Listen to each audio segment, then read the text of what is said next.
নমস্কার বন্ধুরা, আমি শর্মিষ্ঠা। আমি আপনাদের কাছে আবার একটা নতুন রেসিপি নিয়ে চলে এসেছি। তো আজকে আমি বানাচ্ছি মেওয়া পাক। তো মেওয়া পাক বানাবার জন্য এখানে নিয়েছি কিশমিশ, আর নিয়েছি মাখনা, গোটা একটা শুকনো নারকেল, চেরি, কাজু আর কাঠবাদাম, এলাচি এসব নিয়ে বানাচ্ছি বন্ধুরা। তো আমি এখন শুকনো নারকেলটাকে গ্রেটের সাইজে একদম ঝিমি করে ঘষে নিয়েছি। এরপর কড়াই দিলাম ঘিয়ের মধ্যে এখন আমি মাখনাগুলোকে ভেজে নেব। তো বেশি ভাজবো না বন্ধুরা, অল্প অল্প করে ভাজবো, হালকা করে ভেজে সব নামিয়ে নেব। দেখুন ভাজা হয়ে গেছে, আমি কিন্তু নামিয়ে নিচ্ছি। এবার কিন্তু আবার আমি কড়াইয়ে ঘি দেবো 2 চামচের মতো। কিন্তু এই মেওয়া পাক বানাবার জন্যে ঘিয়ে কিন্তু আমি বানাচ্ছি, আমি কোনো রিফাইন তেল দিইনি বন্ধুরা। আর এই মিষ্টিটা খেতে কিন্তু খুবই ভালো হয় আর খেতেও ভালো লাগে। আপনারা ঘরে ট্রাই করবেন, বানাবেন। এরপর কিন্তু আমি এখানে কাজু বাদামগুলো ঘিয়ের মধ্যে ভেজে নেব।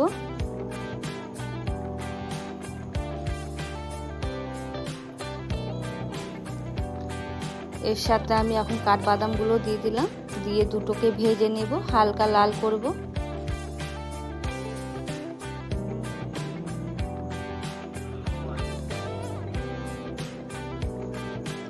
বারে বারে চালাতে হবে, না হলে নিচে লেগে যাবে। আর আগুনটা কিন্তু একদম সিমে করে রাখতে হবে।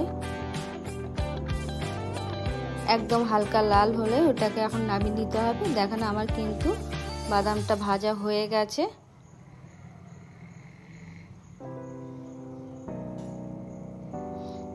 আমি বাদামগুলোকে নামিয়ে নেব ঘি থেকে।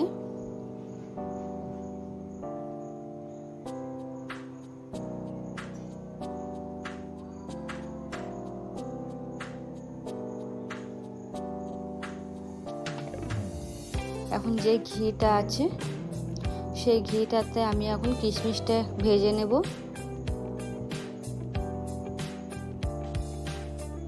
একদম হালকা আগুনে ভাজতে হবে বন্ধুরা।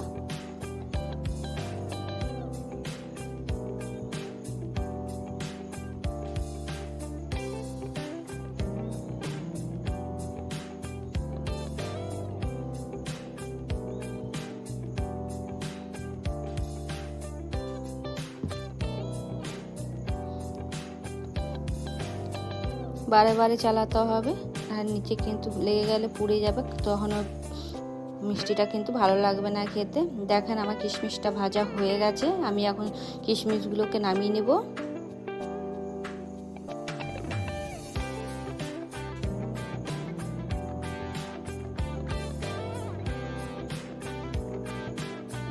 এরপর কিন্তু আবার আমি কড়াইয়ে একটুখানি ঘি দেব।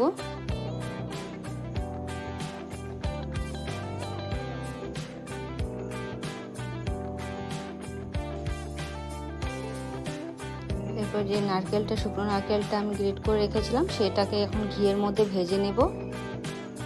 এটাও কিন্তু হালকা আগুনে ভাজতে হবে,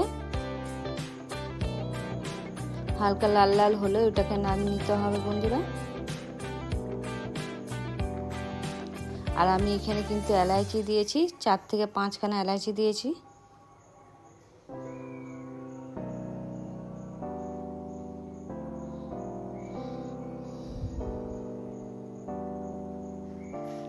এই মিষ্টিটা খেতে এত সুন্দর লাগে। কিন্তু আমি এখানে আজকে এই মিষ্টিটা মেওয়া পাকটা কিন্তু আমি গুড় দিয়ে বানাবো, চিনি দিয়ে বানাবো না।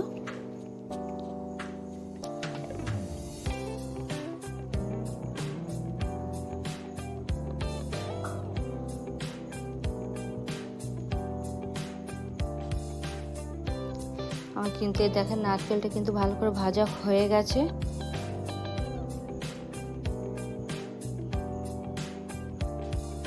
একদম হালকা আগুনে ভাজতে হবে। দেখেন এবার আমি নারকেলগুলোকে কিন্তু নামিয়ে নেব।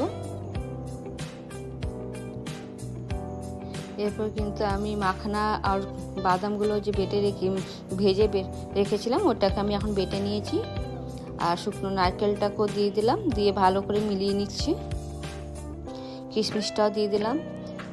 বন্ধুরা আমি তখন কিন্তু কোনো মেপে কোনো জিনিস নিইনি, এবার কিন্তু আমি মাপবো, একটা বাটি ইয়েতে নিয়ে আমি দেখে নেব ক বাটি হচ্ছে এটা। ওই আন্দাজে কিন্তু আমাকে গুড় দিতে হবে।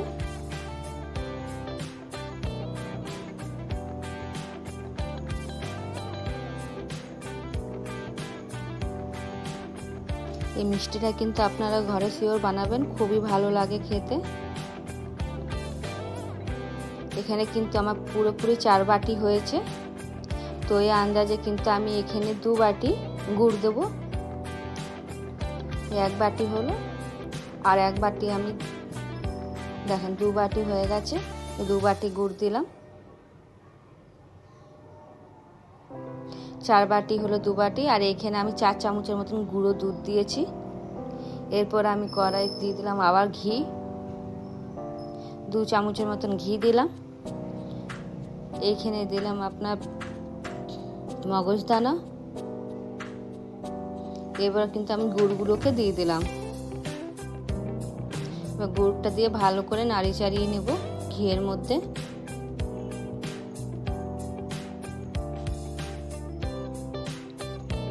এরপর যে গোটা গোটা এলাচিটা আছে ওইগুলো আমি এখন এটার মধ্যে ফুটে নেব।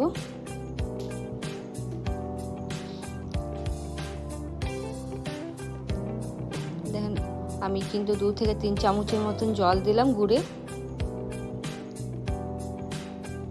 জল হালকা দিলে কিন্তু মিষ্টিটা নরম হয় আর ভালো হয় খেতে, জলটা একটুখানি দিবেন। এরপর কিন্তু যেগুলো সব বেটে রেখেছিলাম সব আমি দিয়ে দিলাম। ভালো করে নাড়ি চাড়িয়ে নেব বন্ধুরা। যদি এখানেও যদি জলের প্রয়োজন হয় তাহলে হালকা জল দিতে পারেন। এখানে আমি 2 থেকে 3 চামচের মতন কিন্তু আবার জল দিয়েছিলাম।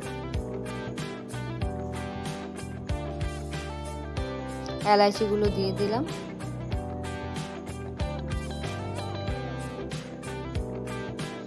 ভালো করে নাড়ি চাড়িয়ে নেব। গুড়ে কিন্তু কোনো কিছু পাক হবে না, গুড়টা শুধু গলে গেলে কিন্তু এটা দিয়ে দিতে হবে। পাক হলে কিন্তু এটা শক্ত হয়ে যাবে বন্ধুরা, মিষ্টিটা তখন ভালো লাগবে না খেতে। এবার কিন্তু আমি একটা থালাতে ঘি লাগিয়ে রেখেছিলাম। এরপর মিষ্টিটা ভালো করে আমি দাবি ভালো করে ব্লেন্ড করে নেব।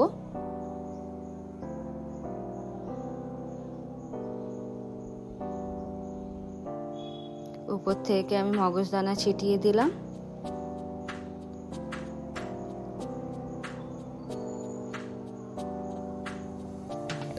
একটু উপর থেকে সাজিয়ে দিলে কিন্তু মিষ্টিটা ভালো লাগে দেখতে।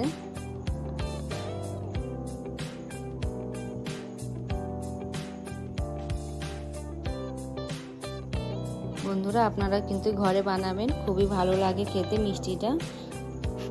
যখন কোনো পুজো পাঠ হবে তখন বানাবেন।